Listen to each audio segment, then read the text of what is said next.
جمرات کو کنکریاں مارنے روانہ ہونے سے پہلے بہت کم سامان اپنے پاس رکھیں تاکہ راستے میں کوئی حادثہ پیش نہ آئے۔ رش کی وجہ سے اکثر حادثات پیش آتے ہیں۔ 10 ذی الحج کا دن حاجیوں کے لیے مصروف ترین دن ہے کیونکہ اس دن رمی، قربانی اور حلق یا قصر ادا کرنا ہے۔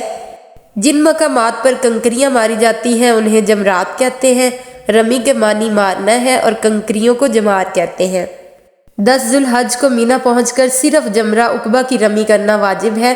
مسنون وقت اس کے لیے طلوع آفتاب سے زوال آفتاب تک ہے، لیکن سعودی علماء کے مطابق موجودہ حالات کے پیش نظر مغرب تک بلکہ مغرب کے بعد بھی بلا کراہت جائز ہے۔ رمی سے پہلے تلبیہ پڑھنا بند کر دیں بلکہ رمی کی دعا ادا کریں۔ رمی کی دعا ہے بسم اللہ اللہ اکبر۔ رمی کے وقت خیال رکھنے کی ایک خاص بات یہ ہے کہ جمرے سے تھوڑا دور سے ہوتے ہوئے اس کے اگلے حصے میں جا کر رمی کریں، وہاں عموماً بھیڑ بہت کم ہوتی ہے، اور یہ خیال رہے کہ رمی اور دعا کرنے کے بعد فوراً آگے بڑھ جائیں تاکہ جمرات پر رش نہ ہو اور تمام حجاج سہولت کے ساتھ رمی کر سکیں۔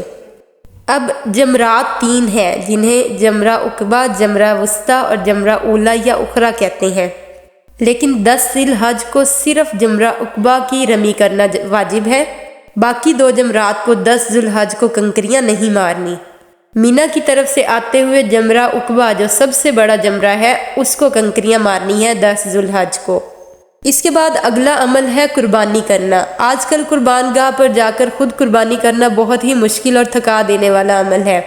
وزارت مذہبی امور نے عازمین حج کی سہولت کے لیے حج درخواست کے ساتھ ہی قربانی کی رقم کی وصولی کا بندوبست کیا ہے، جس کے کوپن حجاج کو سعودی عرب میں ان کی رہائش گاہوں پر حج سے پہلے دے دیے جاتے ہیں اور قربانی کا وقت بھی بتا دیا جاتا ہے، پھر بالکل اسی وقت پر قربانی ادا ہو جاتی ہے۔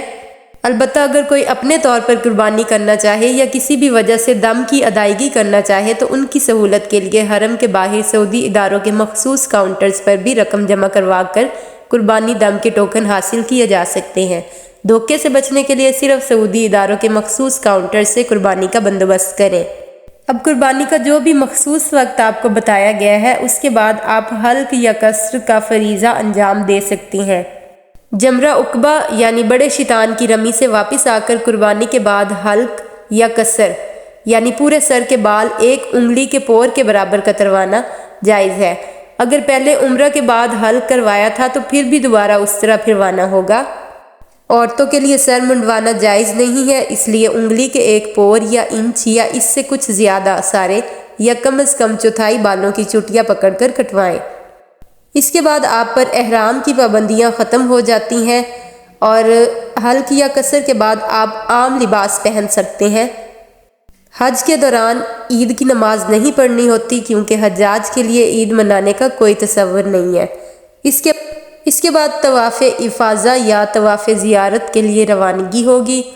اس کے لیے قرآن مجید میں ارشاد ہے، اور چند مقرر دنوں میں ان جانوروں کی قربانی پر اللہ کا نام لیں جو اس نے انہیں بخشے ہیں، خود بھی کھائیں اور تنگ دست محتاج کو بھی دیں، پھر اپنا میل کچیل دور کریں اور اپنی نظریں پوری کریں اور اس قدیم گھر کا طواف کریں۔ اس قدیم گھر کا طواف کرنے سے مراد طواف زیارت ہے جو یوم نحر یعنی قربانی کے دن اور احرام کھول دینے کے بعد کیا جاتا ہے۔ یہ طواف اپنے روزمرہ کے کپڑوں میں کیا جاتا ہے۔ طواف زیارت کا افضل دن 10 ذی الحج ہے، لیکن یہ 12 تاریخ تک بھی کیا جا سکتا ہے سورج غروب ہونے تک۔ لیکن اگر 12ویں تاریخ بھی گزر جائے طواف زیارت نہیں ہوا تو تاخیر کی وجہ سے دم دینا واجب ہوگا اور طواف بھی کرنا پڑے گا۔ یہ طواف کسی بھی صورت میں ساقط نہیں کیا جاتا بلکہ اس کا کوئی بدل نہیں ہے، یہ فرض ہے اور یہ آخر عمر تک اس کی ادائیگی فرض رہتی ہے۔ جب تک اس کو ادا نہیں کیا جاتا حج مکمل نہیں ہوتا۔ طواف زیارت کے بعد صفا مروہ کی سعی کرنا واجب ہے۔ صفا مروہ کی سعی میں صفا سے لے کر مروہ تک 1 چکر، مروہ سے لے کر صفا تک دوسرا چکر ہے۔ اس طرح 7 چکر پورے کرنے ہیں۔ ان کاموں سے فارغ ہو کر آپ نے قیام جا کے ہر صورت مینا میں ہی کرنا ہے۔ اس کے بعد آتا ہے 11 ذی الحج کا دن۔ 11، 12 اور 13 ذی الحج کے دنوں کو ایام رمی کہا جاتا ہے، یعنی شیطان کو کنکریاں مارنے کے دن۔ ان دنوں میں رمی ہی وہ عبادت ہے جس کے لیے مینا میں قیام کرنا سنت موقدہ ہے اور بعض علماء کے نزدیک واجب ہے، اور مینا سے باہر مکہ مکرمہ یا کسی اور جگہ رات گزارنا ممنوع ہے۔ آج رمی یعنی کنکریاں مارنے کا وقت زوال آفتاب سے شروع ہو کر غروب آفتاب تک ہے، اور اب مغرب کے بعد بھی جائز ہے۔ سب سے پہلے راستے میں جمرہ اولا آئے گا، اس کو 7 کنکریاں ماریں، 7 بسم اللہ اللہ اکبر پڑھیں، ایک جانب ہٹ کر قبلہ رخ کھڑے ہو کر دعا کریں، توبہ استغفار کریں، سب کے لیے دعا مانگیں۔ اس کے بعد آگے بڑھ جائیں اور پھر جمرہ وسطیٰ پر آئیں اور اس کو بھی 7 کنکریاں ماریں۔ پھر ذرا بائیں جانب ہٹ کر قبلہ رخ ہو کر دعا مانگیں اور اتنی ہی دیر ٹھہریں جتنی دیر جمرہ اولا پر ٹھہرے تھے۔ اس کے بعد جمرہ عقبہ پر آئیں، اسی طرح 7 کنکریاں اس کو بھی ماریں جس طرح پہلے ماری تھی، مگر اس جمرے پر ٹھہرنے یا دعا مانگنے کی کوئی سند نہیں ملتی۔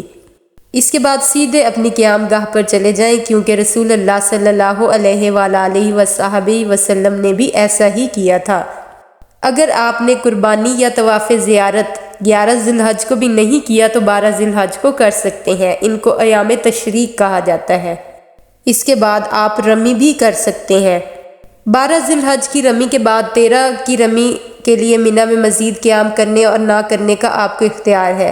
آپ چاہیں تو آج 12 تاریخ کی رمی سے فارغ ہو کر مکہ معظمہ جا سکتے ہیں، لیکن اس کے لیے شرط یہ ہے کہ آپ غروب آفتاب سے پہلے مینا سے نکل جائیں۔